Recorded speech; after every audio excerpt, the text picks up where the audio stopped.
Ուսանողի համար չգիտեմ, մեծ քայլ է ավելի լավ սովորելու, ավելի առաջ գնալու նպատակներին հասնելու համար։ Անի Խաչատուրյանը մեկն է այն հազարավոր ուսանողներից, որոնք տարիների ընթացքում իրենց աշխատասիրությամբ, բարձր առաջադիմությամբ ու նպատակասլացությամբ արժանացել են Տաշիր բարեգործական հիմնադրամի ուշադրությանը, ստանալով խրախուսական դրամական պարգևներ։ Նրա դեպքում ուրախությունն ու ոգևորությունը կրկնակի էին։ Անակնկալը նա ստացել էր ծննդյան օրը։ Երբ դու չես մտածում անգամ, որ կլինեն նման հետաքրքիր պահեր, նման հետաքրքիր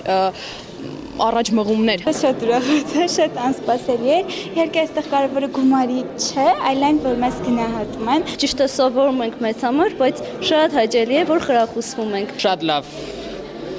նախաձեռնություն է եւ պետք է խրախուսել, որպեսզի կրթության մակարդակը բարձրանա Հայաստանում։ Կրթությունն ու գիտությունը երկրի զարգացման առաջնահերթ ուղղություն համարելով Կարեն եւ Սամվել Կարապետյան եղբայրները հիմնադրամի ստեղծման առաջին օրերից մինչև այսօր շարունակաբար աջակցում են ուսանողներին, ուսման վճարների փոխհատուցումից մինչև սոցիալական ու տրանսպորտային խնդիրների լուծում։ Կարապետյանների ընտանիքը միշտ էլ առանձնահատուկ ուշադրություն է դարձնում կրթության եւ գիտության ոլորտներին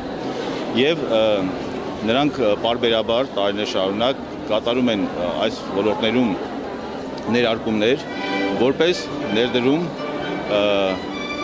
ապագայի համար։ Եվս մեկ անգամ շնորհակալությունս եմ հայտնում մեր շատ սիրելի,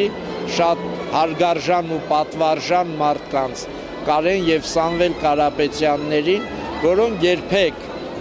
իրենց ջանքն ու եռանդը, իրենց հնարավորությունները,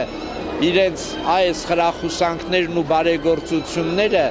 մեր մարզից չեն խնայել եւ շատ շռայլ են եղել։ Այսօրվա լավ ուսանողը երկրի վաղվա բարօրությունն է։ Մանկավարժների ընտանիքում ծնված եւ դաստիարակված Կարապետյան եղբայրները սա քաջ գիտակցելով են շարունակաբար ներդրում անում կրթության եւ գիտության ոլորտում ձևավորելով ուժեղ պետության հիմքերը։